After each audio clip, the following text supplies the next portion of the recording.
Vaccinations pick up steam, and with Johnson & Johnson coming, there's nowhere to go but up.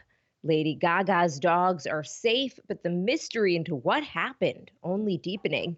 And award season officially underway. The big wins at last night's Golden Globes. Monday, Need to Know. Let's go.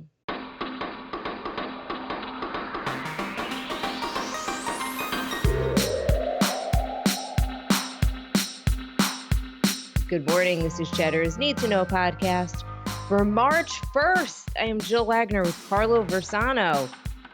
Carlo, we made it, kind of. I don't know if I'm emotionally prepared for another. I feel like I'm still emotionally in last March.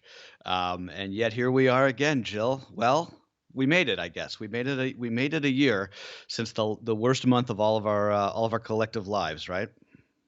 So I don't know if you saw my note to Bennett, who's Jake Bennett, who used to edit this podcast. I want to pull some of our old podcasts from early March of 2020, just to kind of see what we were saying about the pandemic and maybe play a few clips. I feel like we were being called alarmists, and what's gone on in this past year has been so much worse than even we thought. Like we were on this whole story really from the beginning, and just the last year has been just such a debacle. Look, if we can get through last March as a society and as a human race, we can get through anything. That's where the mindset's got to be right now. A collective, right? It's like a collective. What doesn't kill you makes you stronger. Exactly. And I say that actually knowing that 500,000 more than that Americans have died from this virus. So deep breath, I guess, just to think, as we've been saying for a while, the cavalry is coming in terms of help. The Johnson & Johnson vaccine on its way after the FDA gave the single shot of the green light. The White House is warning, though, that the supply will be uneven for the next couple of weeks until Johnson & Johnson can scale up its production. It's still planning to deliver 20 million doses this month in March, but it will be heavily weighted in the back half of the month. The vaccination rate also seems to have recovered from its weather-related slump. 4.8 million shots were given over the weekend. The daily rate is up to 1.7 million. And really good news, more than half of Americans who are 65 and older have received at least one dose. That's really good. Huge. It's actually, I think, closer to 65%. I mean, applause, man. This is awesome news. Like, this is huge. I mean, almost 5 million shots this weekend. We may hit a 2 million shot rate this week. So you said Johnson & Johnson, 20 million doses this month. Pfizer has said 14 million a week this month, probably in the next couple of weeks. Moderna has said 40 million shots this month, or next month, sorry, in April. At that supply and the current vaccination rate, I'm not particularly good at math, but I think that we could do something like 50-60% of adults by the end of April, when you include those who have already been vaccinated. This is just, I mean, we're really making great progress here. I know it's not perfect. And I know it's not, I know there's plenty of people out there who are still having a hard time getting appointments, and the systems are these state-by-state systems are a disaster. I know all that. But I'm really feeling good. I'm really feeling optimistic today, Jill. And I'm not, as you know, I'm not optimistic by nature. I'm starting to think, and I hesitate to say this, but I'm starting to think that May is when it's going to start to feel significantly different in this country. I think that we may now be in the final 2 months of the emergency portion of this. Not saying that it's going to all go back to everything's going to go back to normal. But I really feel like, just by virtue of the numbers, we are in the last leg. I still worry about the lack of consistent messaging. And one of the things that we're starting to see overseas is how that materializes. There's a story in the New York Times over the weekend about Germany, where they've got all of these doses of AstraZeneca vaccine, and they're just sitting on the shelf because so many Germans don't want it. They're calling it a second-class vaccine. And that's because the messaging has been so bad. remember, the right vaccine is the first vaccine that you can get. And one of the things that we have to remember is this is a social responsibility. It's not just a personal responsibility. Everyone getting their shot is how we're going to get out of this, and we need to message it as that. So I've spoken to two people who are relatively young, who have said they would rather, to your point, that they would rather wait and get the Pfizer and Moderna vaccine. So if the Johnson and Johnson, if that was the appointment they could get, they would wait, and even if it meant a few weeks. But Dr. Fauci, I thought, made a really good point when comparing their efficacy.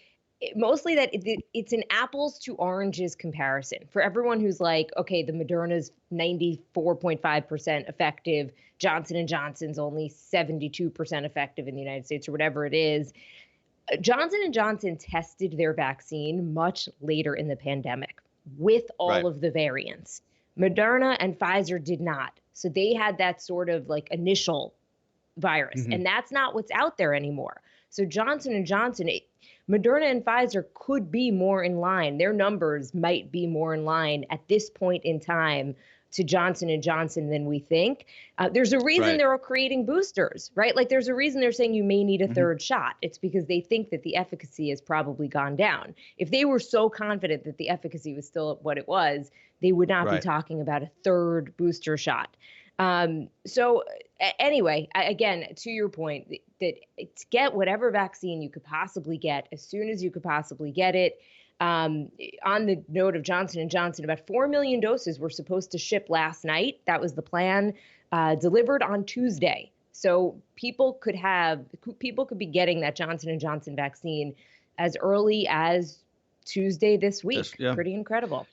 I was just thinking what you just said about how you've heard some young people saying that they want to wait for the Pfizer and Moderna shots, because I've actually heard anecdotally the opposite from older people.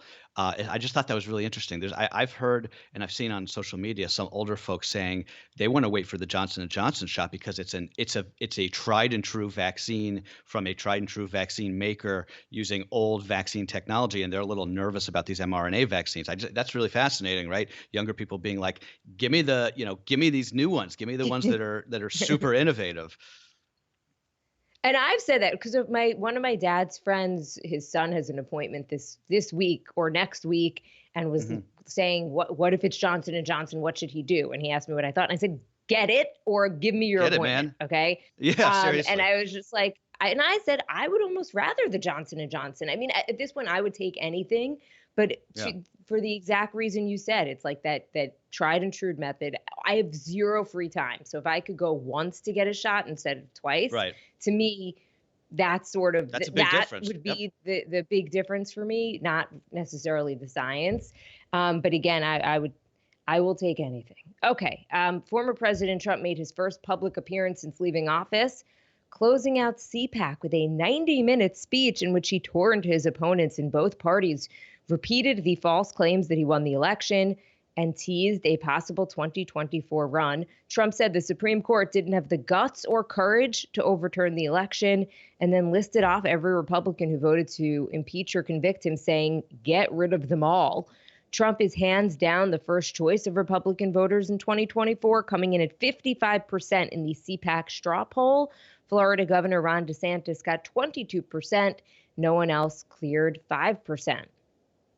One warning sign for Trump, in those numbers, just 68% of Republicans in that poll say that they wanted him to run again. That's a majority, but it's not like a insane majority. So, fortunes change. 2024 is a long ways off, and I don't think that he's going to run. But again, he's clearly the de facto leader of the Republican Party at this point in time. I paid a little bit of attention to CPAC over the weekend. I thought there were two things that struck me. The first was it's amazing to me, and maybe this is just me, but it is amazing how the Republican Party now has become sort of the anti-war party. How many speakers at CPAC mentioned, how Trump was the anti-war president and all of the forever wars in the Middle East. I mean, it was not that long ago. It was 2003 at CPAC when Dick Cheney made basically the final case for the Iraq war there right before we started the invasion a couple of weeks later. That was not that long ago. It was about 17, 18 years ago. Amazing. The other thing, and I thought this was really interesting. I was reading one of my favorite reporters, Dave Weigel rather, excuse me, in the Washington Post. He was there, and he was writing sort of some color from CPAC, and he was talking about how he was talking to the merch people, the people who at the booths who like sell political merchandise, and he was saying that they were talking about how they couldn't move any of their Biden merch. So they have they had like T-shirts of Biden with the Hitler mustache and Biden not my president and all the usual stuff that they sell at these things. And he said nobody wanted that stuff. They all wanted the Trump shirts. All that stuff was moving, but nobody was buying any of the Biden shirts and any of the anti-Biden, Hitler hats. And I don't know. I don't know what to make of that, but I think that it's important. It shows you that Biden is not really clicking as the sort of like boogeyman on the right, even though he's the president. I would take that as a positive sign for our country. That Yeah, absolutely. I do Right. feel like whatever you think of Biden, he's not that hateable, right? He's sort of Yeah, just like I think that's the I don't point. know. Right.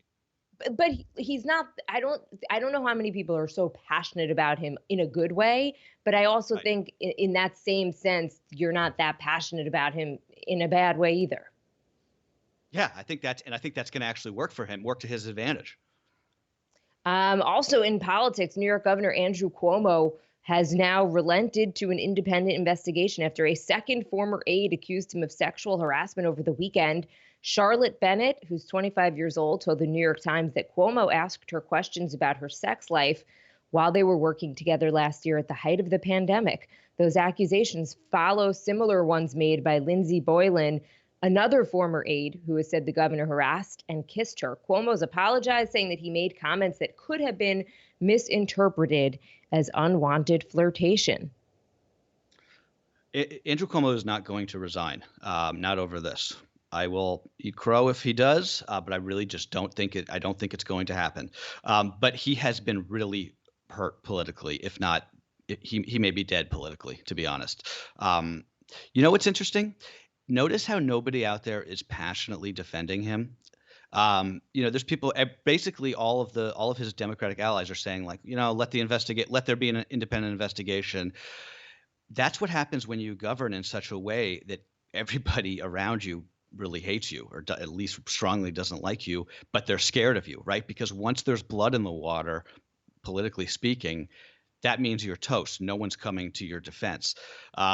This is why it helps to be a nice person, both in life and in work, right? Because when the time comes and you need people to back you up, it's very helpful if they can be like, look, this guy, maybe he was awkward, or maybe he said things that he shouldn't have said, but I know he's a good guy. I know that he means well. Which is pretty much, by the way, what came to your point earlier, what came out with the Biden accusations. That's what happened, right? Biden is very well liked in Democratic circles and in political circles. So he had a lot of people come out after that woman made allegations against him that helped him out, that were pretty much like, look, he may have done something. He may have said the wrong things. He may have acted in such a way that was really not appropriate. But we know in our hearts that he means well and that he's just sort of like this creature from another time. No one's saying that about Andrew Cuomo. Well, remember Al Franken when he resigned at the height of the Me Too movement because someone had accused him of forcibly kissing her. All his SNL castmates came out, the women, and were like, he was amazing to work with. He never did, he had so much respect for women. I mean, he resigned regardless. But that was one example that I thought of, and I remember hearing that and thinking it did change my view of him, and I think it may have salvaged his view, at least in the public going forward, if he wanted to do anything else. Meanwhile, the Biden administration spent the weekend defending its decision not to punish Saudi Crown Prince Mohammed bin Salman after an intelligence report concluded that he personally ordered that gruesome killing of journalist Jamal Khashoggi. White House Press Secretary Jen Psaki saying the government does not sanction leaders of foreign governments as a rule, no matter what they may have done. Democrats, journalists, and others have slammed Biden, though, for not taking more aggressive action against the Crown Prince. What a lame defense from the White House. Um, Totally. right? I mean, meanwhile, Iran, this just out this morning, has rejected an EU brokered offer to restart direct nuclear talks with the United States. I say that because I'm not exactly sure what the president is up to with his early foreign policy decisions. I don't know why he hasn't re-engaged on the Iran deal yet. I don't know what he's waiting for. Um, MBS, by the way, I mean, I could go on forever about the Saudis. I think I've made my position fairly clear. This guy is a literal murderer. The Saudis are the worst ally that we have. We put up with them because they also hate Iran.